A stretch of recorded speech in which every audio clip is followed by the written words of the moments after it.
After 3 years, nakabakasyon din sa Pilipinas. Sama ko mga tropa. 3 years din to bago nagbakasyon. Tagal-tagal din. Kasama na yung family. Ito mo naman, di ba? Ngiti nila. Yakap. Excited.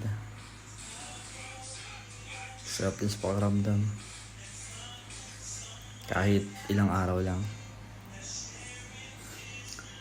Tamang selfie. Pictures ng family.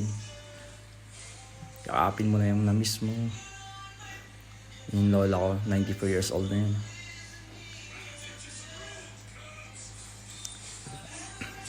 Nakikita mo yung tuwa nila.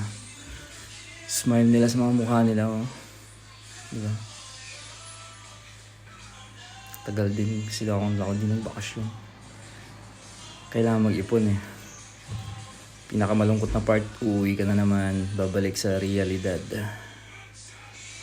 Mag-iipon ka na naman ulit. Bye-bye Philippines. Babalik na naman kami sa totoong nangyayari. Hanggang sa muli.